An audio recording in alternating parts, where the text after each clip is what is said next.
মানে ফিজিক্যালি রিলেশনও তার সাথে আমার ওই সময়টাতে হ্যাঁ ওকে হয়ে যায়।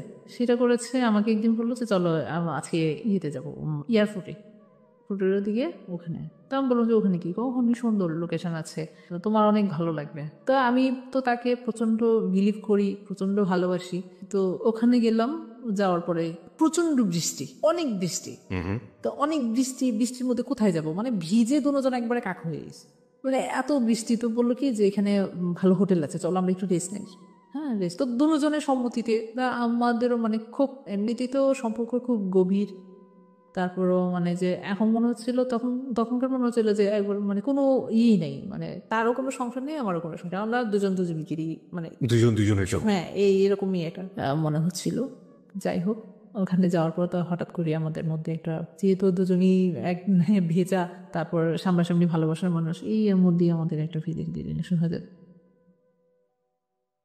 তারপরে আমার খুব গিল্টি ফিল হচ্ছিল তখন, মানে তার চেয়ে খারাপ মনে হয় যে আমার জীবনেও আমি এরকম খারাপ ফিল করিনি কখন, এত খারাপ লাগছে। তারপরে আমি তার সাথে অনেকক্ষণ কথাও বলিনি, তাহলে মানে আমরা দুজন দুজনের সাথে অনেকক্ষণ কথা বলিনি। তো সে আমার কাছে সরি বলছে, যে আসলে এরকম একটা চিন্তাও করতে পারি নাই, তোমাকে আসলে আমি মন প্রাণ থেকে ভালোবাসি, কিন্তু এইভাবে কখনো কোনো কিছু হবে এটা বা। যাই হোক, পরে ওখান থেকে চলে আসি, তার সাথে অনেকদিন আমাদের দুজনের মধ্যেই আবার 2-3 দিন যাবৎ কথাবার্তা হয় না। পরে আবার সেই ফোন দিল, তাই আস্তে আস্তে আস্তে আস্তে আবার কথা শুরু হলো।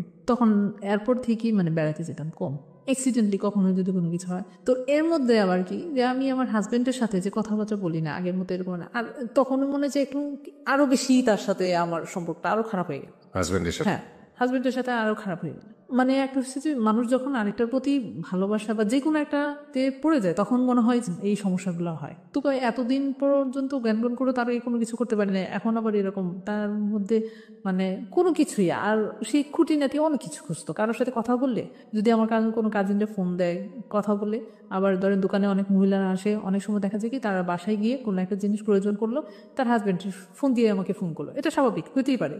তো যখনই কেউ যদি ফোন করতো, সে আবার কন্টিনিউ আমার মোবাইল চেক করতো। হাজবেন্ড আপনাকে সন্দেহ করা শুরু করলো? হ্যাঁ, যখন আমার ফোন ইউজ করলাম, ফোন নিলাম আমি, তখন থেকেই তার এই জিনিসটা মানে খুব হয়েছে যে সন্দেহ করতো, যে মানে তখন তুই তো খাড়ির মধ্যে চলে যাবে, তুই কোথায় গেছিলি, ওই যে এখানে গেছিস, ওই যে মার্কেটে যাস। অনেক সময় দেখা যাচ্ছে সে থাকে না, আমাকে মার্কেটে যেতে হয় একাই, কোনো কিছু প্রয়োজন করলো। গিয়ে পুরুষ মানুষের সাথে গেছলে এই করতে, বাচ্চা বাচ্চা কথা বলতো। ঝগড়াঝাটি হতো? হ্যাঁ, গায়ে হাত তুলতো?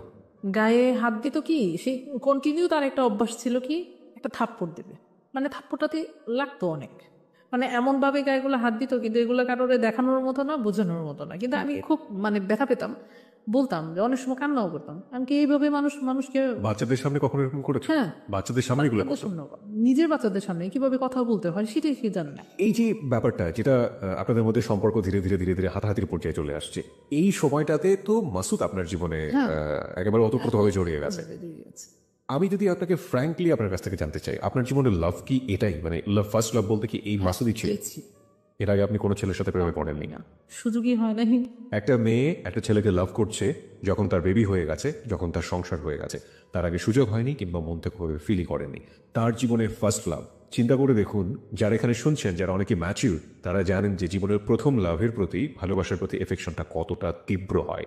আর এখানে এফেকশন প্লাস কত ধরনের অপরাধ, ভুল এবং একই সাথে কনফিউশন, অনিশ্চয়তা, কত কি যুক্ত হয়েছে এটার সাথে। হ্যাঁ, তারপর কি হলো? তারপরে আস্তে আস্তে সে, তাকে যখন জানাতাম, সে এই যখনই আসতো কি করতো না করতো আমার কাছ থেকে আবার জানতো, জানলে সে এখানে অনেক কথা বলতো, তো কি করতেছো তুমি, থাক কোনো কথা বলো না, আমাকে বোঝানোর চেষ্টা করতো, মানে সান্ত্বনা দিত, হাজবেন্ডের ব্যাপারগুলো আপনি মাসুদের কাছে শেয়ার বলতেন? করতাম। ওকে। হ্যাঁ। আর তার সাথে সম্পর্ক হওয়ার পরে এমন কোনো কথা নাই যে সে জানে না আমার, মানে সব কিছু। আমি আরেকটা ব্যাপার কি, তাকে ভালোবেসেছি এমন ভাবে আমি কোনো কিছু তার কাছে গোপন করতে পারতাম না, কোনো কথা বলে যে না বলে থাকতেও পারতাম না। একটা জিনিস যেটা বলার দরকার ঠিক বলা, মানে ওটাও মানে শেয়ার করতাম, বলতাম, সেও বলতো, এরকম।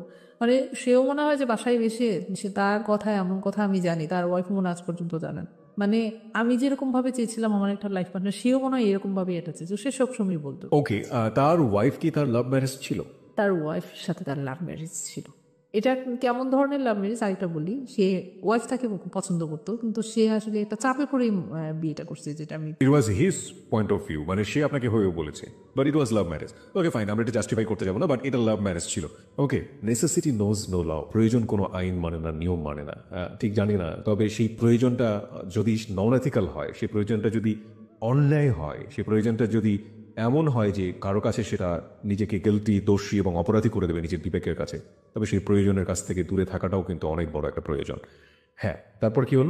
তারপর সবসময় শেয়ার করতাম নিজেদের সব পার্সোনাল ব্যাপারগুলি আমার, তো ও আমাকে সবসময় সান্ত্বনা দিত, বোঝাতো। আর একটা ব্যাপার কি, যে ও আমাকে আসলে পরে লাইফ পার্টনারের মতোই সে আমাকে দেখা শুরু করলো, যে আমি বিয়ে করবো তোমাকে, তুমি যদি তাকে ছেড়ে আসতে পারো আমি তোমাকে বিয়ে করবো, আমি তোমার সব দায়িত্ব নেবো। আমি বললাম যে এটা কখনোই সম্ভব, তোমাকে আমি ভালোবাসি সেটা ঠিক আছে, কিন্তু মানে এক পর্যায়ে দুজন এক ধরনের ডিসিশনই নিলাম, কিন্তু তার মধ্যে আমার বান্ধবীর একটা baby, first baby. First baby, প্রায় 3 থেকে 4 বছর পরে। তার বিয়ে 3 থেকে 4 বছর পরে বেবি হলো। হ্যাঁ, কনসেপ্ট করে তারপরে মানে আমার সাথে সম্পর্ক পরেই তাদের অনেক পরেই তার মাসুদ বাবা হলো, হ্যাঁ লতা মা হলো। মা হলো। ওকে, তো ওর এই সম্পূর্ণ জিনিস আমার উপর দিয়ে গেল, মানে আমি তাকে, তখন তো লতা আমাকে প্রচন্ড বিলিভ করতো, মনে হয় যে তার ফ্যামিলির মানুষ, তার শ্বশুর বাড়ির মানুষ একদিকে, আমি একদিকে, যে কোনো জিনিসে ওকে ডাকো, ওকে আনো, মানে তার প্রতিও যেন আমার একটা অন্যরকম মায়া ছিল লতার প্রতি। হ্যাঁ লতা। ওকে, তো ওই সবকিছু হসপিটালে নিয়ে এডমিশন করালাম, ওখানে তাকে দিয়ে আসা, কিন্তু রাতে কখনো থাকিনি, এমনি আসা যাওয়া, ওই 2-3 বাজারে তাকে দেখে আসতাম, এটা স্বাভাবিক, যেহেতু একটা সম্পর্ক ভালো, সেই আমাকে নিয়ে যেত। হ্যাঁ, মাসুদ নিয়ে যেত। অনেক সময় বলতো যে আজকে কি যাবা, তো যে হ্যাঁ ওর একটু দেখে আসি, ঠিক আছে তুমি আসো এদিকে, আমি নিয়ে যাবো। এক তো তার সাথে ঘোরা, আর মানে ঘোরা কি ওই পর্যন্তই, তো প্রায় সময় ও আমাকে নিয়ে যেত। তারপরে কন্টিনিউ তো তাদের সাথে আসা যাওয়া, বাসায় আসা যাওয়া, আমাদের বাসায় আসতো, তাদের এখানেও যেতাম, এরকম করতে করতে অনেক সময়ের মধ্যে যে একটা কথা বলো না, রত বেচা হলো কল্লাও দেখা হলো, মানে ভালোবাসার সম্পর্কটা এরকম ছিল যে ওই যে আমিও তখন বলে যে ওইখানে গেলে হয়তো দেখতে পাবো, মানে সে আছে বাসায়, কোথায় আছে, বাসায় আছি, আজও বাসায়, আচ্ছা আজকে চলে আসো। এই বিকালের দিকে আবার আমার এক ননদ আসে বেড়াতে, আপনারা যে ফ্রিকোয়েন্টলি কথা বলছেন, এটা কি লতা জানতে পারে ওই সময়টাতে? ও তার সামনেই আবার অনেক সময় কথা বলতাম, মানে লতার সামনে। কিন্তু এটা লতা কিভাবে নিত? না, এটা কোনো ভালোবাসার কথা ছিল না, অনেক দুষ্টামি, লুডো খেলতাম তাদের বাসায়, এখানে কোনো মাইন্ড করার মতো কোনো কাজও করতাম না, আর মাইন্ড করার মতো কোনো কিছু হতো না। যাই হোক, এটা আস্তে আস্তে যখন এগোতে থাকে, আমাদের সম্পর্কটা এরকম গভীর হতে থাকে, লাস্টে যখন ওর সাথে এই সম্পর্ক থাকাকালীনই আমি অসুস্থ হয়ে যাই। অসুস্থ হওয়ার পরে তখন আমি আর নিজেকে কেয়ার করতে পারতেছিলাম না, তখন সব কিছু বন্ধ করে আমি আমার বাড়িতে চলে যাই, দেশের বাড়িতে। আমার আম্মা আসছিল, সে আমাকে ওরকমভাবে মানে ডাক্তার ট্রিটমেন্টও করতে পারতেছি না, মানে একবারে মরণাপন্ন অবস্থা। তো আমি দেশের বাড়িতে চলে যাই, যাওয়ার পরে এক তো তার সাথে ঝগড়াঝাটি, এখন বুঝি কি যে আমি আর পারবো না তার সাথে, তো বাড়িতে চলে যাই। ওখানে যাওয়ার পরে সম্পূর্ণ ডিপেন্ডেন্ট হয়ে গেলাম আমার ফ্যামিলির উপর, ভাইয়া আছে, ওরা সম্পূর্ণ নিল। তো ওখান থেকে সুস্থ হওয়ার পরে আমি আর আসতে চাইলাম না, আমি আর মানে ব্যাক করতে চাচ্ছি না আমার হাজব্যান্ডের কাছে, যে আমার আর ভালো লাগে না জীবন। বললাম যে তুমি যদি কোনো কিছু না করো তাহলে আমি এক ছাদে নিজে তোমার সাথে থাকা সম্ভব না। যাই হোক, এইগুলো নিয়ে যেতে যেতে আমাদের প্রায় 3 বছর কেটে গেল। আমি বাড়িতে, হ্যাঁ, আমার ছেলে মেয়েকে নিয়ে ওখানে ভর্তি করা দিই। তো এদিকে আবার হলো কি যে মাসুদ আমাকে দেখতে পারে না, যার জন্য সে একবার পাগল হয়ে গেছে, তার সাথে আমার আর দেখা হয় না। ডিস্টেন্স 1 বছর তার সাথে আমার আর কোনো দেখা হয় না আর কি, 1 বছর মাসুদের সাথে কোনো যোগাযোগ নেই। ওকে, যোগাযোগ হয় না। যোগাযোগ হয়, ফোনে কথা হয়, দেখা হয় না, কারণ আমি ঢাকায় আসি না, দেখা হয় না। এর মধ্যে মাঝখানে একবার এসে আমি শুধু আমার জিনিসপত্রগুলো আমি নিয়ে গেছিলাম, আমার বাসা টাসা সব ছেড়ে দিয়েছিলাম, ছেড়ে দিয়ে ওখানে আমার দোকানে সব কিছু নিয়ে আমি বাড়িতে চলে যাই। তো তখনই তার সাথে দেখা হয়, তাদের বাসায় যাওয়া হয়, একদিন থাকাও হয় তাদের বাসায়। পরবর্তীতে যখন বাড়িতে যায়, এর মধ্যে আমার হাজব্যান্ডকে নিয়ে বসা হওয়ার পরে তার সাথে অনেক রাগারাগি হয়, আমাদের ফ্যামিলির মানুষও অ্যাডজাস্ট করতে পারতেছে না। পরে এক পর্যায়ে আমি ডিসিশনে নিলাম, তোমার সাথে থাকবো না, আমি সেপারেশনে দিই। তারপরে আমি অনেক কিছু হওয়ার পরে এখানে তাকে আমি সেপারেশন দিতে। তো এদিকে হলো কি যে যখন মাসুদ জিনিসটা জানতে পারলো যে আমি সেপারেশন হয়ে গেছি, সেপারেশন মানে কি ডিভোর্স দিয়ে দিলেন? হ্যাঁ, ফ্যামিলির মানুষের উপর আমি ডিপেন্ডেন্ট, তাহলে এই লোকের সাথে থেকে লাভ কি? আমি জানতে চাই আপনার কাছে এই মুহূর্তে যে আপনার জীবনে যদি ওই মুহূর্তে আপনার লাভ, যেটাকে বলছেন মাসুদ, অ্যাডাল্ট্রি বা পরকীয়া যে সম্পর্কটা, এটা যদি না থাকতো, আপনি কি পারতেন আপনার হাজবেন্ডকে ডিভোর্স করতে? না। This is another important point, প্রিয় শ্রোতা। যত কষ্টই হোক, হ্যাঁ বলছিলেন যেটা, যত কষ্টই হোক আমি হয়তো তার কাছেই আমি থাকতাম, কিন্তু এই এত বড় ডিসিশন আমি নিতাম না। এই ডিসিশনটা নেবার পেছনে মাসুদ কি আপনাকে কোনো না কোনো ভাবে ইনফ্লুয়েন্স করেছে? না, সে কখনই করে না। আপনি কেন করলেন এটা? আমি তাকে মানে আর ওই ভালোবাসাতে জড়ায় পড়াতে তার প্রতি এতটাই মানে আমি আসক্ত হয়ে গেছি যে আমার ওর প্রতি আর কোনো ফিলিংসই আর কাজ করছে না। ফিলিংসই এটা আগেও ছিল না, এখন এটাকে মন থেকে মাথা থেকে সবকিছু থেকে এটা দূরে সরে গেছে। ওকে, তো ডিভোর্স আপনি দিলেন, আপনার হাজবেন্ড কি বলছিল ওই মুহূর্তে? মানতে পারছিল সে? না, ও তো ছিল না তখন। আমি এটা করে পেপারস পাঠিয়ে দিয়েছিলাম। তার মানে ও জানতো না? না জান, যখন জানলো তখন কি করলো? তখন সে এসে অনেক কান্নাকাটি করো। এর মধ্যে তো আমাদের বাসায় যায়, যাবো বললো যে তুমি এই কাজটা করো না, এটা কেন করছো, আমি এটা মানি না। ওখানে এসে সে আমার মামাদের সবাইকে ফোন করে বলতো যে সে যেন আমার কাছ থেকে দূরে না যায়, আমি আগের মতো হয়ে যাবো, আমি ঠিক হয়ে যাবো, আমি আর আগের মতো এরকম কান্নাকাটি করছে? অনেক কান্নাকাটি করছে। কিন্তু আমার আসলে একেবারে খারাপ লাগছে আর কি, যে ওই সময় কিন্তু ফিলিংসে কাজ করেন? ফিলিংসটাই, তার প্রতি আমার কোনো ফিলিংসই কাজ করতো না। ছেলে মেয়েটা কার সঙ্গে ছিল? আমার সাথেই ছিল। ছেলে মেয়েদেরকে আপনি কি বোঝেন? আমি তাদেরকে তেমন কোনো কিছু বোঝাতে হতো না, এই কারণে হতো না কারণ সে তো যা করতো, আমার গায়ে হাত দিত, আমাকে গালিগালাজ করতো, ওরা তো বাচ্চারা সব চোখে তাকায় থাকতো, আমাকে মারতো এসে, ওরা যায় ধরতো। তারপরও আপনি আগলে থাকতেন যদি আপনার জীবনে মাসুদ না থাকতো? ওকে, তারপর? তো এরকম করতে করতে তাকে আমি সেপারেশন হয়েছে, এটা সেপারেশন হওয়ার পরে আরো হলো জীবন অন্ধকার। এই মোমেন্টে মাসুদ আপনার সঙ্গে কি রোল প্লে করেছে? যখন আপনি সিদ্ধান্ত নিয়ে ফেললেন তখন মাসুদকে আপনাকে মেন্টালি সাপোর্টটা দিয়েছে? সে আমাকে বলতো যে তুমি আসলে আর একটু চিন্তা ভাবনা করো। না, এমন হতো না যে সিদ্ধান্ত যেহেতু নিয়ে ফেলেছে আর চেঞ্জ করো না, এরকম কোনো কিছু বলতো? না, এরকম কোনো কিছু সে আমাকে এই ব্যাপারে কোনো সাপোর্ট করে নাই, বা কোনো কথা ওই ব্যাপারে ডিভোর্সের ব্যাপারে সে আপনাকে না, কোনো এই সাপোর্ট? ব্যাপারে কোনো দিন কোনো কথা বলে নাই সে। এটা আমার সম্পূর্ণ নিজে থেকেই, কারণ আমি ধরেন একটা নেশার মতো অ্যাডিক্টেড হয়ে গেছি, এই জন্যই মনে হয় এরকম ধরনের, এই জন্যই হয়েছে এই ডিসিশন। যাই হোক, তাকে সে যখন পেপারসগুলো পাঠাই দেওয়ার পরে ওই দিন অনেক কান্না করছে। ওই দিন রাতে এত কান্না, আমার বাবা মারা যাওয়ার পরও আমি এত কান্না করিনি। এত কান্না করছে, আমার কেন জানি এত খারাপ লাগছে, খুব খারাপ লাগছে। যে মানুষটাকে আসলে আমার ছেলে মেয়ের দিকে চিন্তা করি, কেন যে আমি আসলে নিজেকেই বুঝাতে পারি নাই যে এটা কি হয়েছে, এটা কেন করলাম, এটা কেন যে এরকম একটা হলো। তো এই জিনিসটা আমার তারপরে আমি যাচ্ছি, কোথায় যাচ্ছি এটা আবার তখনই মাসুদকে জানালাম যে আজকে এরকম করব। ও আমাকে তখনও বারবার বলতো তুমি একটু চিন্তা ভাবনা করে দেখো, একটু চিন্তা ভাবনা করো, আসলে হুট করে এরকম একটা ডিসিশন নিও না, দেখো চিন্তা ভাবনা করো। আমি বললাম যে আসলে আমি আর পারতেছি না, আমি কী করবো। আবার এই দিক দিয়ে সে আমার মামাদের ফোন করতেছে, কান্নাকাটি করতেছে যে না করেন ওরে এগুলো করতে, পাগলামি করতে না করেন। আচ্ছা ঠিক আছে, আমি একটা কিছু করবো, চেষ্টা করবো, এখন আর আগের মতো চলবো না, আমি ঠিক হয়ে যাবো। যাই হোক, তো আমি বাড়িতে চলে গেলাম। ডিভোর্সটা হয়েছে ঢাকা থেকে।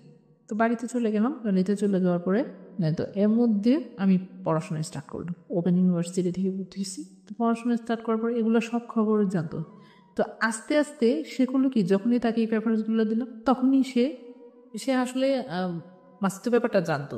জানার পরও সে আমাকে এটা প্রকাশ করে নাই। এই যে উল্টাপাল্টা কথাগুলো, তখন আমি বুঝতে পারছি আসলে সে জানে শুনি এগুলো আমার সাথে করতো, ফিল করতো হয়তো। আপনার হাজবেন্ড এটা জানতো, এর সাথে যেটা আপনার রিলেশন? এটা সে আগে জানতো কিনা আসলে আমি এটা ফিল করতে পারি নাই, বুঝতে পারি নাই। কিন্তু সে পরবর্তীতে কোথেকে এগুলো আমার মনে হয় যে এটা লতাই তাকে বলছে। লতা কিভাবে জানলো? লতা তো পরে যখন আমি ওইখান থেকে চলে আসি, তখন আমাদের সম্পর্কটা এরকম, মাসুদ পুরা মেন্টালের মতো গেল, আমাকে দেখতে পারতেছে না, আসতে পারতেছে না, আমি তার সাথেও আর সম্পর্ক রাখতে যাচ্ছি না।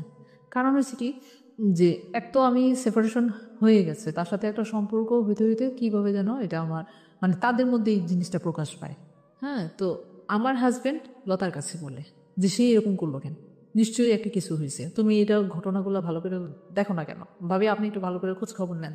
তো ও আবার এটা একটু হলো যে আমার কথাও মাসুদ সবসময় বাসায় বলতো, ও এটা নিয়ে একটু সন্দেহ করলো। আমি আরেকটা কথা বলতে চাই, সেটা হচ্ছে আমার ডিভোর্সের জন্য যেটা অত্যন্ত উৎপ্রুতভাবে জড়িত ছিল যে কারণটা, সেটা হলো যে সে আমাকে তো প্রচণ্ড সন্দেহ করতো। জি, আপনার হাজব্যান্ড? আমার হাজব্যান্ড আমাকে প্রচণ্ড সন্দেহ করতো। এই সন্দেহটা আরও বেশি প্রকোপ হলো যখন আমি বললাম যে তার সাথে আমি টোটালি যাবো না। তখনই সে করলো গিয়ে আমার বান্ধবীর সাথে যোগাযোগ করলো। বান্ধবীর সাথে যখন যোগাযোগ হলো, কথাবার্তা বললো, তখন বললো যে ভাবি আপনি একটু দেখেন না প্লিজ, আমাকে একটু সাহায্য করেন, সে কেন এরকম করতেছে। এই আস্তে আস্তে কথা ফুটতে ফুটতে তাদের মধ্যে এটা মাসুদের কথা থেকে এটা প্রকাশ পেলো। মাসুদি সবসময় আমার কথা বলে, আমার প্রশংসা, লতা? হ্যাঁ, লতার সামনে আমার প্রশংসা করে, আমার কথা বলে, এই করতে করতে আর এদিক দিয়ে আমার সংসারের মধ্যে আমি পুরো সেপারেশন হয়ে যাচ্ছে। তার ওদের অ্যাটিটিউডের মধ্যে আপনাদের দুজনের অ্যাটিটিউডই বুঝিয়ে দিয়েছে যে দুজনের ভিতরে এক ধরনের অন্যরকম সম্পর্ক আছে, এবং যেটার দ্বারা আপনার হাজবেন্ড আপনাকে রীতিমতো সন্দেহ করা শুরু করল। এদিকে লতাও কি ধরনের কোনো কিছু করা শুরু করলো? এইটা তো আবার তার হাজবেন্ডের সাথে শুরু করলো, ছাড়াছাড়ি হয়ে যেতেছে। কেন হইতেছে? সে যদি ভালো হতো সেটা করতো, সে নিশ্চয়ই কোনো একটা কিছু করছে। তোমাদের মধ্যে এমন কোনো সম্পর্ক আছে যেটার জন্য তুমি বাধ্য করতেছো এটা ছাড়ার জন্য। কে আমি করবো কিসের জন্য? ওর হাজবেন্ড কি ভালো নাকি? ও তো সবসময় এরকম জ্বালাইতো, হয়তো তার জন্য এরকম হয়েছে। প্রায় আস্তে আস্তে কিভাবে ওদের থেকেই কথাটা আসলে ফ্লেশ হলো কেমন করে, সেটা আমি বুঝতে পারি নাই। তো আমি যেটা জানতে চাচ্ছি যেটা হচ্ছে যে সে সবকিছু জানতো, জানার পরেও আপনাকে রিকোয়েস্ট করতো যে আপনি তাকে ছেড়ে না যান, তাই তো? হ্যাঁ। This is a very important point, প্রিয় শ্রোতা। একজন মানুষ সংসারের প্রতি মনোযোগী না, তারপরেও চাচ্ছে সংসারটা না ভাঙুক, কারণ তারপরেও চেয়েছে যে এই মানুষটাকে ধরে রাখতে। 4 মিনিটের বিজ্ঞাপন বিরতির পর প্রিয় শ্রোতা আমরা আবারও ফিরে এসেছি যাহা বলিব সত্য বলিবতে। আপনারা শুনছেন এবিসি রেডিও FM 89.2। আর জি কিবরিয়া রয়েছে আপনার সঙ্গে, এবং আমরা কম্পিউটারের কাছ থেকে শুরুতেই জেনে নিচ্ছি SMS পোলের result. Yes, 83%. No, 3%. No comments, 14%.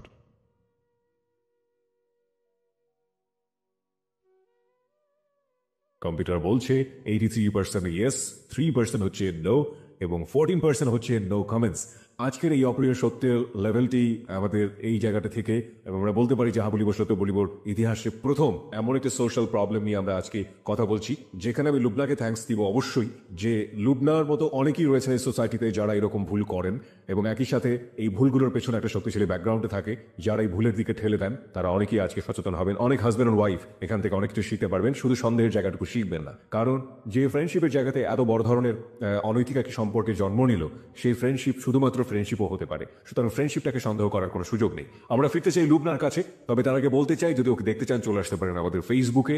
আমাদের ফেসবুকে ঠিকানা facebook.com/ABC Radio FM 89.2। আবার বলছি facebook.com/ABC Radio FM 89.2। ওখানে গিয়ে লাইক দেবার সঙ্গে সঙ্গে আপনি যাহা বলিব সত্য বলিবর মেম্বার হয়ে যাবেন। এবং প্রিয় শ্রোতা, আজকে এক্সপার্ট প্যানেল থেকে আমাদের সঙ্গে রয়েছেন ডক্টর তাজুল ইসলাম, যিনি জাতীয় মানসিক স্বাস্থ্য ইনস্টিটিউটের অ্যাসোসিয়েট প্রফেসর। তিনি পুরো অনুষ্ঠানটি শুনছেন, শেষে গিয়ে তিনি তার মূল্যবান মতামত আমাদেরকে জানিয়ে দেবেন। লুবনা, আপনার কাছে ফিরে আবারও, তারপর কি হলো?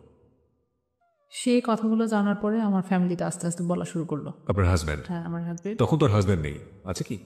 এইটা শোনানোর পরেই তাকে সেপারেশন করা। হ্যাঁ, জানানোর পরে? জানানোর পরে এটা জানলো, আমার ভাবি জানলো, তারপরে মামাদের বাড়িতে সবাই। এখানে আরেকটা কথা বলতে কি, আপনি তখন কিভাবে ব্যাকআপ দিতেন?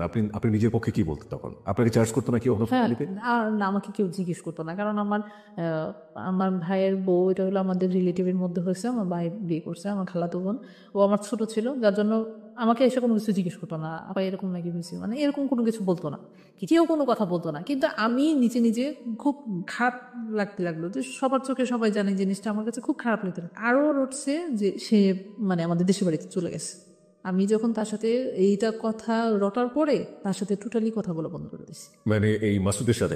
ওকে, যোগাযোগ বন্ধ করে দিচ্ছি। যে না, আমি হয়তো একটা সম্পর্ক তখন থেকেই আমার খারাপ লাগা শুরু করলো, কি যে আসলে মানে সবার আগে আসছে বান্ধবীর হাজবেন্ড, যার জন্য জিনিসটা মানে আমার মানে এতভাবে আমার হার্টে যায় লাগছে, যা কল্পনার বাইরে।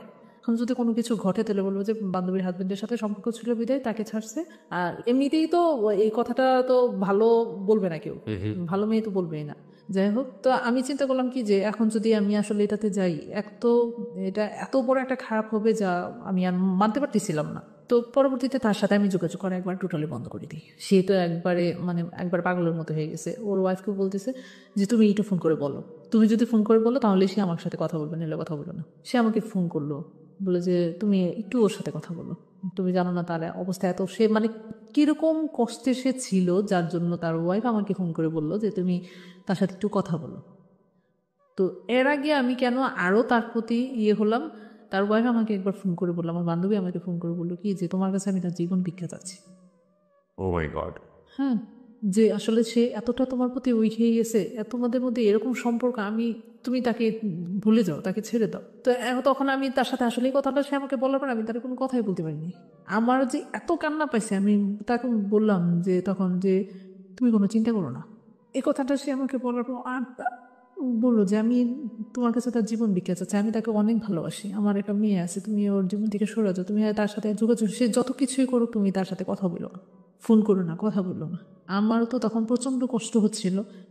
তখন আমি বললাম যে আমি চেষ্টা করবো। আমি আসলে তখন থেকে বললাম যে আমি আসলে তোমার সংসার ভাঙতে চাইও না। কিন্তু তাকে আমরা দুজনকে অনেক ভালোবাসতাম। আসলে এটা এতটুকু পর্যন্ত কেন জড়ালো, কিভাবে জড়ালো, আসলে নিজেরও বুঝতে পারিনি। আপনার কখনো এরকম মনে হয় না যে লতার কাছ থেকে আপনার কিছুটা হলো শেখার আছে? আমি জানি যে আপনি অনেক হার্ড রিলেটিভ ফেস করছেন এবং আপনার সঙ্গে যা হচ্ছে সেটা অন্যায় সাংসারিকভাবে, কিন্তু লতার সঙ্গেও তো একই কাজই হচ্ছে। তারপরে তো লতা তার হাজব্যান্ডকে ছাড়েনি। সে ছাড়েনি।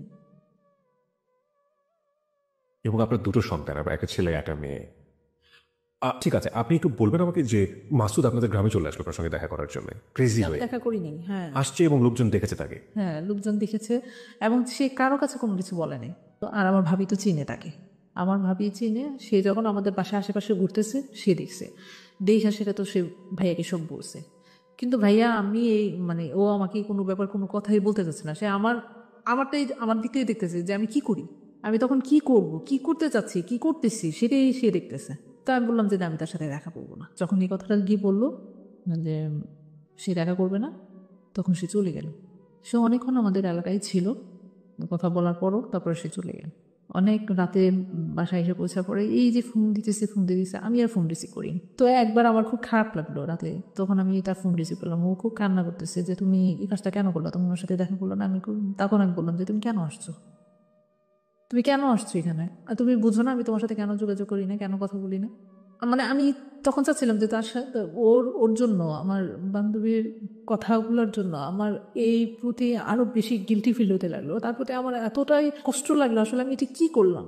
এদিক দিয়ে আমার বাড়িতে আরেকটা সমস্যা হলো কি, এই কথাগুলো জানার পরে ফ্যামিলিতে তো কেউ কোনো কিছু আমাকে বলেনি। আপাদুল্লাহ এগুলো নিয়ে আমার সাথে খুব রাগারাগি করেছে, অনেক কিছুই বলেছে। তা আমি আমার যেটা অন্যায় সেটা আমি স্বীকার করবো। এখন এমনকি কেউ যদি আমাকে কোনো কিছু বলে আমি কোন কথা বলি না, যতটুকু বলার কারো মানে ইচ্ছা তার ক্ষোভটা সে প্রকাশ করে নিক, কারণ আমি তো অন্যায় করেছি, এই জন্যই আমাকে বকতেছে।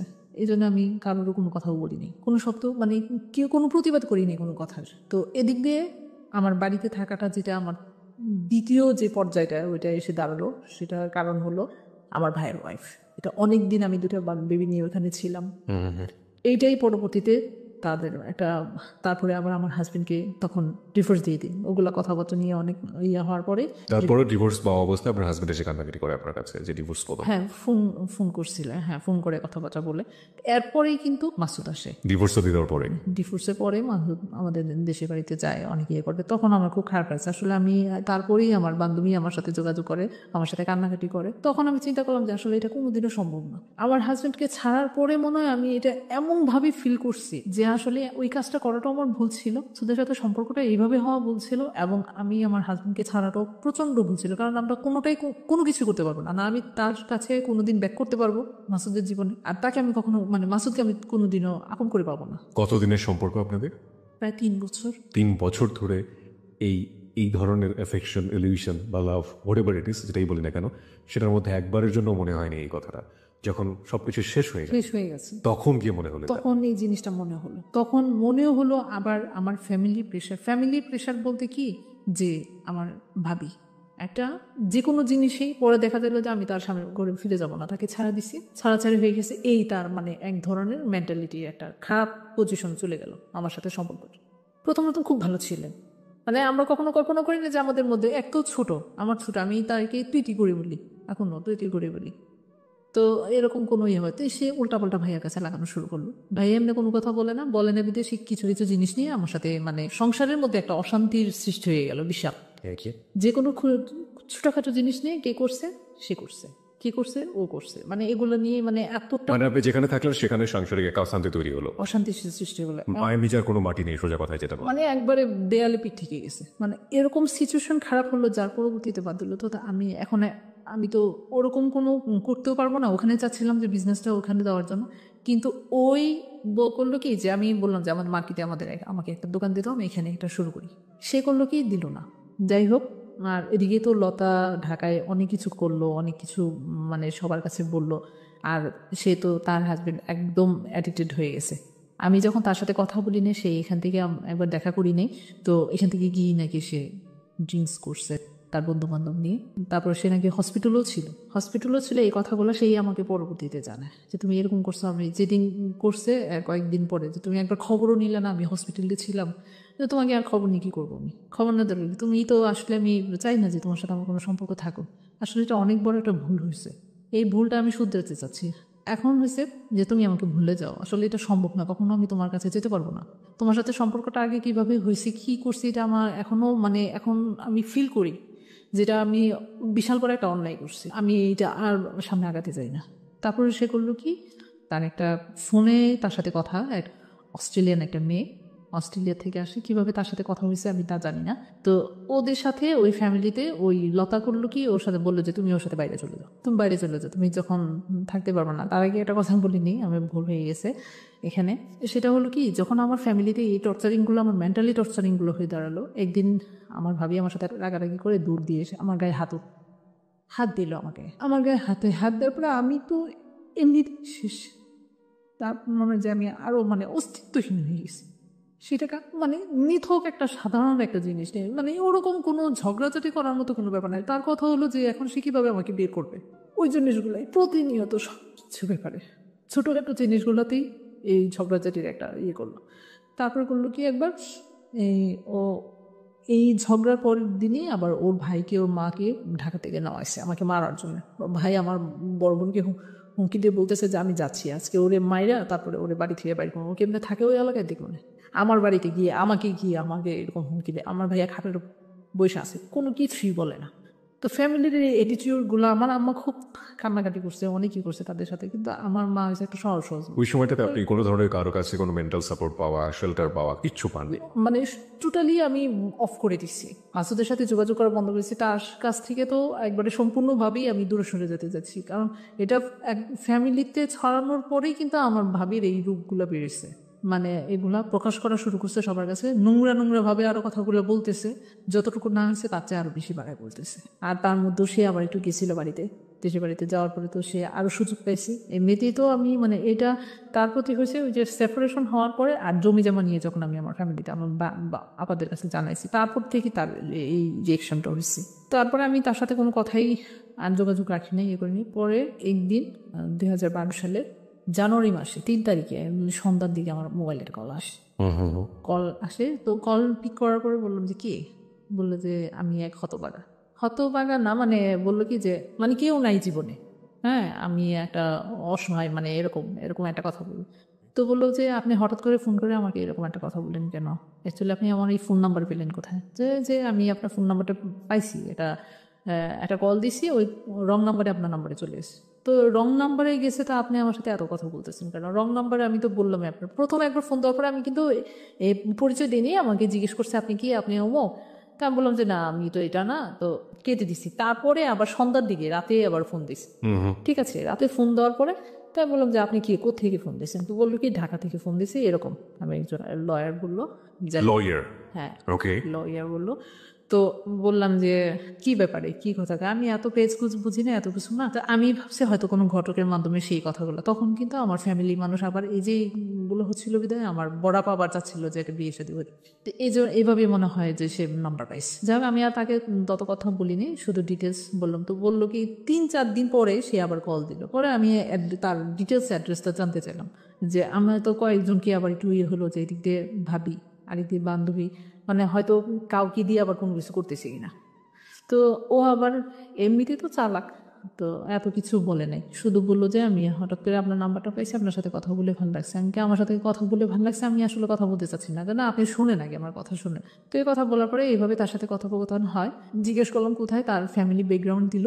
মেইনলি হলো কি, সে আমাকে বললো 3 বছর আগে আমার ওয়াইফ মারা যায়, আর 2টা বেবি আছে, 2টা মেয়ে। তো আমি তখন আর কোনো কথা মানে একটু হলাম কি যে আসলে তার সাথে কথা বলি, দেখি কই পর্যন্ত আগায়। কারণ আমার ফ্যামিলির অবস্থাগুলো আমাকে মানে একবারে এতটাই খারাপ করে দিছিল বলার বাইরে। তা এখন আমিও চাচ্ছিলাম যে আসলে একটা কিছু এরকম করে হলেও আমি যদি দূরে চলে যেতে পারি, মানে কেন মন থেকে এই জিনিসটা হচ্ছিল। তো আমি তার সাথে কথা বলতেছি, তার ফ্যামিলি ব্যাকগ্রাউন্ড নিলাম, তা আমার ফ্যামিলির সব কিছু আমি তাকে বললাম। বলার পরে সে একটা সম্ভ্রান্ত পরিবারের ছিল, কিন্তু তার কথাবার্তা ভালোই লাগলো। কথাবার্তা সে কি চাচ্ছিল আলটিমেটলি? সে অ্যাকচুয়ালি মানে কি চাচ্ছিল, বিয়ের প্রপোজালটা সে আমাকে সরাসরি দেয় নাই, সে আমাকে অনেকদিন পরে, প্রায় জানুয়ারির 3 তারিখে 4-5 তারিখ থেকে কথা হলো। তো এরপর থেকে কথা বলতে বলতে ফেব্রুয়ারি মাসের 11 তারিখে আমাদের কলেজ থেকে আমরা পিকনিকে যাবো। তো পিকনিকে যাবো, তো ও তখন বললো কি যে আমাদের এলাকাটা তো একটা পিকনিক স্পট, আমাদের বাড়ি। কলেজ থেকে পিকনিকে যাবেন মানে? আপনি তো তখন পড়ছেন না? হ্যাঁ আমি তখন উন্মুক্ততে ভর্তি হলাম। তখন আপনি উন্মুক্ততে ভর্তি হয়েছিল? Okay fine. হ্যাঁ উন্মুক্ত থেকে আমি ওখান থেকে পিকনিকে যাবেন। তো আমি বললাম যে একটা কাজ করো, তোমরা যেহেতু যাবাই, তোমরা তখন আমাদের মধ্যে একবারে কথা একবারে ফ্রিলি কথাবার্তা হচ্ছে, কারণ তার ফ্যামিলির সব ব্যাকগ্রাউন্ড আমি জানতে পারছি, সে আমার কথাও সব কিছু জানছে, আমিও তাকে কোনো কিছু লুকাইনি যে আমার এরকম হাজবেন্ড ছিল, আমার এই অবস্থা হয়েছে, আমি এখন এই পরিস্থিতিতে আছি, মানে এটা অনেক পরে। অল থিংস ডিটেল, মানে আপনি আমাকে যেটা বললেন বা আজকে যে বিজবিতে যা বলছেন সব বলেছেন। হ্যাঁ, সব বলছি তাকে। ওকে, তার ফ্যামিলিগতভাবে চাচ্ছি তাকে বিয়ে করানোর জন্য, কিন্তু সে চাচ্ছিল কি যে আমি এমন একটা মেয়েকে বিয়ে করবো যার বাচ্চা কাচ্চা আছে। এরকম একটা মেয়েকে বিয়ে করতে। ওকে, তারপরে তার সাথে কথা হলো, এর মধ্যে কিন্তু আমার ওই যে মাসিনের আবার যাওয়া আসা, সে মাঝে মধ্যে প্রায় সময় আপনাদের গ্রামে দেখা করতে পারতো না, আমার ডাইরেক্ট কলেজে চলে যেত, ডাইরেক্ট কলেজে চলে যেত, যে শুক্রবার দিন ক্লাস থাকতো, শুক্রবার দিনও আমার সাথে দেখা করতে যেত, আমি দেখা করতাম না। একদিন দেখা গেল কি যে আমি ওই দিন যাইনি, কলেজেই যাইনি, কলেজে সারা দিন থেকে ওই দিন পরে বিকালে চলে আসছিলাম। তো কাউকে তো চিনে না, কাউকে কোনো কিছু জিজ্ঞেস করতে পারে লতার কি অবস্থা? লতা কি সংসারটাকে ভেঙে ফেলেছে তো? না, তারপরেও সে আঁকড়ে ধরে সে আছে। তারপর কি হলো? পরে ওখান থেকে আমাকে সে ফোন দেওয়ার পরে এরকম ভাবে চলতে থাকে, আমরা আবার পিকনিকে যাই, এই ফার্স্ট তার সাথে দেখা। ওকে হ্যাঁ, পিকনিকে ওদের এলাকাতে ওদের বাড়িতেই পিকনিকে যাওয়া হয়। ওকে তো ওইটা একটা মানে পিকনিক স্পট এবং একটা নাম করা বাড়ি। তো ওকে ফাইন। হ্যাঁ, হ্যাঁ, তো ওখানে যাওয়ার পরে এই ফার্স্টলি সে আমাকে দেখে, তার সাথে সাথে আমার তার দুজন মুরব্বির সাথে ফোনে কথা হয়। হ্যাঁ, সে নানা ডাকে তাদের এরকম।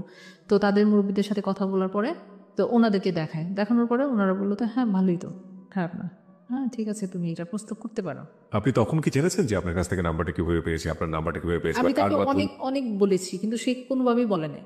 আচ্ছা, হ্যাঁ, তো আমি বললাম যে কীভাবে, বললো যে এমনি রং নাম্বারে চলে গেছে, সে আমাকে প্রথম ফোনটা করিয়ে একটা অন্য নামে ডাক দিল। ওকে ফাইন, সেটা তো আমরা প্রথমে বুঝেছি, কিন্তু পরবর্তীতে গিয়ে নিশ্চয়ই আপনি আবিষ্কার করতে পেরেছেন। এটা বিয়ের পরে আবিষ্কার করতে, মানে লেসকে আপনি বিয়ে করলেন কতদিন পরে বিয়ে করেছিলেন? মানে জানুয়ারির 3 তারিখে তো তার থেকে কথা শুরু হয়, তো ওই 2012 সালে 24 এপ্রিল। 24শে এপ্রিল। এপ্রিল। 24শে এপ্রিল আপনি তাকে বিয়ে করলেন, এবং আপনি মন থেকে কি তাকে রিসিভ করেছিলেন নাকি? শুধু একমাত্র ফ্যামিলির এই টর্চারিং এর কারণে আমি ফ্যামিলি থেকে বাঁচতে চাইছিলাম, যে আসলে আমার এখানে আর থাকাটাই অসম্ভব হয়ে পড়ছিল। এবং যে কারণে আপনি বিয়েটা হ্যাঁ, ফেললেন। তারপরে আমি এই প্রস্তাবটা যখন সে আমাকে প্রায় 3-4 মাস পরে সে আমাকে প্রস্তাব দেয় যে আমি আসলে একই লাইনে আছি, আমাদের যেহেতু নাই, আমারও ওয়াইফ তো আমাকে তো বিয়ে করাবি, আর তোমাকে তার এইভাবে রাখবে না, তোমাকে তো বিয়ে দিবে, ঠিক আছে। আমাকে দেখানোর পরে সে আমাকে প্রস্তাবটা দিল। তা আমি বললাম কি যে এইভাবে তো আর হয় না, আপনি একটা কাজ করেন, আপনি আমাদের বাড়ি ঘরে এসে দেখে যান। ওকে, হ্যাঁ, আমি যখন তাদের এখানে গেলাম, ওইটা দেখার পর দেখি যে আমরা ওই তুলনায় কোনো কিছুই না।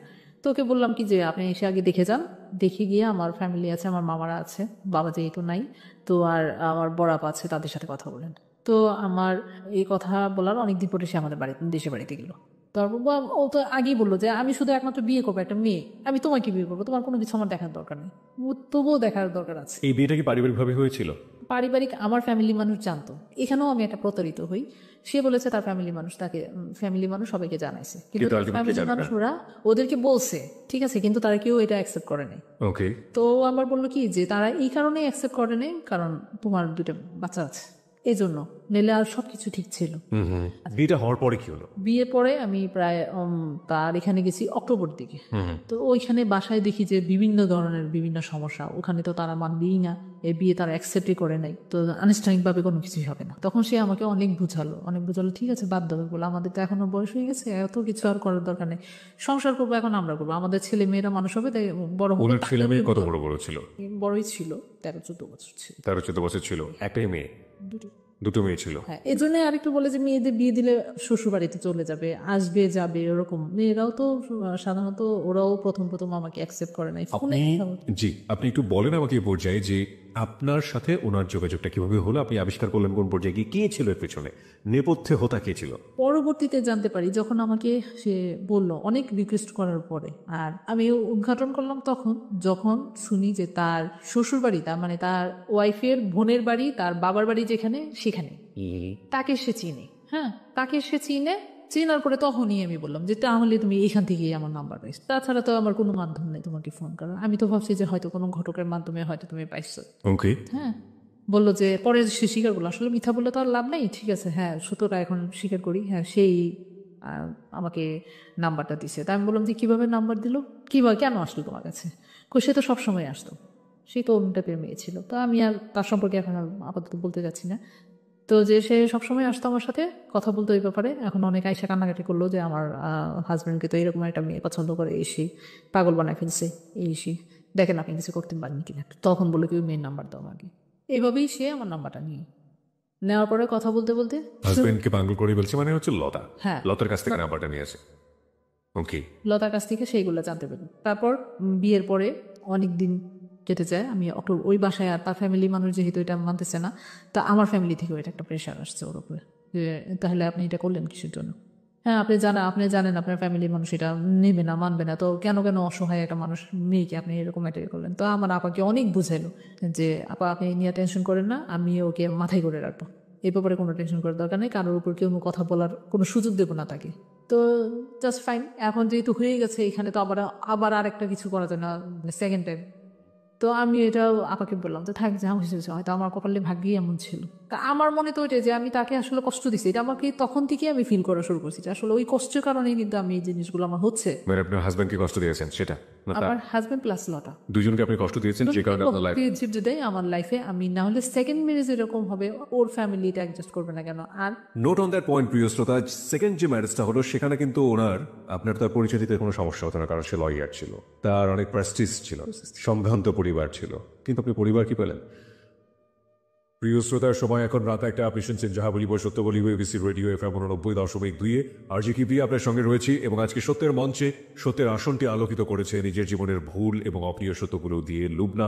তার জীবনের ভুল এবং অপ্রিয় সত্যগুলো স্বীকার করে সে লাখো মানুষকে সচেতন করে যাচ্ছে যে হয়তো মানুষের অনেক ভুল থাকবে, কিন্তু সেই ভুলের জায়গাটিতে আপনি যেন আরেকটি ভুল না করে ফেলেন, সেই ভুল সংশোধনের জায়গাটিতে যেন আপনার আরেকটি ভুল না হয়ে যায়। তাহলে ভুলে ভুলে চারিদিকে শুধু ভুলেই ভরে যাবে, অপরাধী ভরে যাবে। অন্তত যে সুখের লাগিয়া যে ঘর আসলে আর বাঁধার চেষ্টা করবেন সেটা আসলে অনলেই পড়িয়ে যাবে, কিন্তু বাস্তব অর্থে তেমন কোনো সমাধান আসবে না।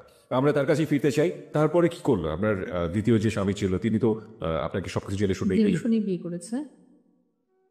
তো আমি অক্টোবরের দিকে তখন বড় মেয়ে সমমানী পরীক্ষা দেবে, আমার ছেলেও সমমানী পরীক্ষা দেবে। তো তখন বাড়িতে ছিল, আমাকে তখন ওই মুহূর্তেই পরীক্ষার 1 মাস আগে আমাকে নিয়ে যায় ওর বাসা ঠিক করে, আলাদা পরীক্ষা যেহেতু সামনে, পড়াশোনা ঠিক মতো করতে পারতেছে না, এক জায়গায় থাকলে করবে, তো বাসায় উঠি। কিন্তু একটা জিনিস কি যে আমাদের বিয়ে তো বিয়ে, হ্যাঁ, তো তার সাথে তো আমার প্রথম লাইফ, প্রথম জীবন, প্রথম দিন। তো ওই বাসায় ওঠার পরে তার ওরকম সে করলো কি একটা চাকরি করে ওর এক ফ্রেন্ড এবং ফ্রেন্ডের মেয়েরা পরীক্ষা দেবে, ভর্তি পরীক্ষা দেবে, ওদেরকে ইনভাইট করলি প্রথম দিনই, ওদিনই কিন্তু বাসায় আমরা উঠেছি। তো ওদেরকে ইনভাইট করলো, ওরা এসে বাসায় থাকলো। তো এক রুমে ওরা থাকলো, আর এক রুমে আমরা 3 মেয়ে, মানে 2 মেয়ে আমি ও ছিলাম। তো জিনিসটা আমাকে এতটাই খারাপ লাগলো, ওকে আমি বললাম যে আজকে যাই হোক আমাদের প্রথম, তুমি এটা কি করলা, এটা কেমন, একটা আছে না যে কথাবার্তা বলবো, সেটাও তো একটা জিনিস যে আমরা পরিচিত হব। পরিচিত কি পরিচয় তো এমনিতেই আছে, কথাবার্তা বলতেছি, মেয়েদের সাথে কথা বলতেছি, আমি ওই বাসায় আসা যাওয়া করি, কিন্তু নতুন বাসা, নতুন নিয়েছি, একটু গোছানো গাছানোর ব্যাপার আছে, একটা হুট করে মেহমান নিয়েছে, আমি জিনিসপত্র কীভাবে রান্না করব, কি দিয়ে রান্না করব, কি করব না করবো, সব কিছুতে তো একটা মেন্টাল ব্যাপার আছে। কোনো কিছুই তো আমি করতে পারবো না, কোনো সমস্যা হবে না। অ্যাকচুয়ালি তার মেন সমস্যা হলো যে যেটা আমি পরবর্তীতে জানতে পারি, সে একটা মেয়ে বিয়ে করে, খ্রিস্টান মেয়ে। তার ওয়াইফকে প্রথম ওয়াইফ থাকাকালীন তাদের বাসায় কাজ করতো মেয়েটা, ইস্টার্ন এটা মেয়ে, ওই বাড়িতে আসা যাওয়া করতো। তার ওয়াইফ আবার নিতান্ত একটা ভালো মানুষ ছিল, অনেক ভালো। তার ফ্যামিলিতে তার যতটুকু ব্যাকগ্রাউন্ড, আমি তার এগুলো যেভাবে বের করেছি, ওনার এগুলো আমি সব কিছু জানছি, এবং ফ্যামিলির মানুষের কাছ থেকে, আমার যাদের কাছ থেকে, ওনার কাছ থেকেও তার প্রশংসা সবসময় প্রতিনিয়ত শুনতাম। আমার শাশুড়ি সবসময় কান্নাকাটি করতো। আপনি কি জানলেন ওই রাতে যে সে? ওই রাতে জানি না, এটা জানছি পরে। সে খ্রিস্টান একটা বউদার ছিল, ওর ওয়াইফ থাকাকালীন তাকে বিয়ে করে না, পরকীয় ভাবে তাদের সাথে এরকম সম্পর্ক, অনেক একবারে জটিল ঘটনা ওগুলা। ওর কারণেই তার প্রথম ওয়াইফ মারা যায়। তারপর খ্রিস্টান ওয়াইফ থাকা অবস্থায় আপনাকে আবার বিয়ে করেছে, কিন্তু তাকে জানা নেই, কিন্তু তাকে এমনভাবে আমাকে সম্পূর্ণ, আমি ওখানে যে বুঝতে পারি যেটা আমাকে সম্পূর্ণ সে ইউজ করছে, এক সন্তানদের জন্য আমাকে ব্যবহার করছে। তাদের বাসায় এখন একটা মানুষের দরকার, ওই বাসায়ও সে থাকতে পারতেছে না তার ফ্যামিলির সাথে, কারণ এগুলো নিয়ে প্রতিনিয়ত তাকে কথা বলছে, তাকে বিয়ে করার কথা বলছে, সে করতেছে না। ওই যে এমন একটা, তাকে বিয়ে করার কথা বলছে, আমার সেকেন্ড হাজবেন্ডকে। ওনার সাথে তো আপনার বিয়ে হয়ে গেল, ফ্যামিলি তো জেনে জানাজানি হয়ে গেল, তারপর আবার তার সাথে তার কার বিয়ের কথা বলছে? ঠিকই, আগে থেকে ওইখান থেকে বের করে দেওয়ার জন্য, সে সংসার করার জন্য তাকে প্রেশার দেওয়া হচ্ছিল। কিন্তু সে এমন একটা, আমার মতো এমন একটা মেয়ে, বোকা মেয়ে খুঁজে পাচ্ছিল যে তার ছেলে মেয়ে আছে, ওইটাই তার একটা, আমার একটা দুর্বল পয়েন্ট। সে ভাবছে যে এটা আমার একটা দুর্বল, যে আমার বাচ্চাদের জন্য বাধ্যতামূলক। আরেকটা হচ্ছে যে সে তো আগে থেকেই লতার সাথে তার পরিচয়, লতার কাছ থেকে সে সব খবর জেনেছে। তো এর চেয়ে দুর্বল জিনিস তো আর নাই। আলটিমেটলি আপনার গৃহ পরিচারিকা যেটাকে বলে, এক ধরনের সার্ভ করার একটা মানুষ দরকার ছিল, সেভাবে আপনাকে নিয়ে গেছে। নিয়ে গেছে। ওকে, তারপর কি হলো? তো ওখানে আস্তে আস্তে মানে সবার সাথে পরিচয় করাই দিচ্ছে, জানাচ্ছে। কিন্তু এদিক দিয়ে দেখা যায় কি যে সে বাসায় যদি ঢাকায় যদি থাকতেছে 2 দিন, 3 দিন সে দেশে থাকতেছে। কি ব্যাপার, আমি এখানে নতুন আসলাম, আমি চিনি না জানি না। তুমি মানে একটা আছে না যে একটা ভালোবাসার ওরকম কোনো কিছুই তার কাছে পাচ্ছিলাম না। তো আস্তে আস্তে আমি বড় মেয়ের কাছেই জানতে পারলাম তোমার আম্মু কিভাবে মারা গেল। মানে কারণ সে তো তখন একটু বুঝে, ক্লাস 3-তে না 4-এ তখন পড়ে, তখন তার মা মারা যায়। তো ওর কাছে আস্তে আস্তে জানতে জানতে জানতে জানতে পরে এগুলা সে ডিটেলস আমাকে সব বললো, যে আর আমাকে আম্মু বললেই ডাকতাম। পরবর্তী তার আম্মু আম্মু বলে আমার সাথে অনেকটা ফ্রি হয়ে গেছিল। আর ছোট মেয়ে তো একবার পাগল, কোনো কিছু হলেই আম্মু। আর বড় মেয়ে হয়েছে কি, সে তো অনেক কিছু বুঝে। যখন ও ফ্যামিলিতে যেত, ফ্যামিলিটারা উল্টাপাল্টা একটু কথা বলে আইসা আমার সাথে 2 দিন কথা বলতো না। পরে আবার দেখা গেল যে আসলে তারা যে কথাগুলো বলতেছে তার কোনো কিছুই না, আমি তো তাদের সাথে ফ্রিলি। তো যখন আমি এটা জানতে পারি যে তার একটা খ্রিস্টান আছে, তখন আমি বললাম যে তুমি আমাকে এই জিনিসটা জানালে না। তুমি জানো যে আমার সন্তান আছে, আমি তাদের জন্য যেভাবে হোক কোনো কথা তো আমার লুকাই নেই। তুমি যদি আমাকে তখন বলতা যে আমার এটা আছে, তুমি কি মাইনা থাকতে পারবা? আমার প্রথম স্ত্রী কিন্তু এইভাবেই মানতে পারে নাই, সে চলে গেছে ভিতরে ভিতরে। তাই এখন তুমি কি চাও যে আমি এটা ভিতরে ভিতরে যন্ত্রণা সহ্য করে এরকম একদিন সরে যাই? তা আমার তো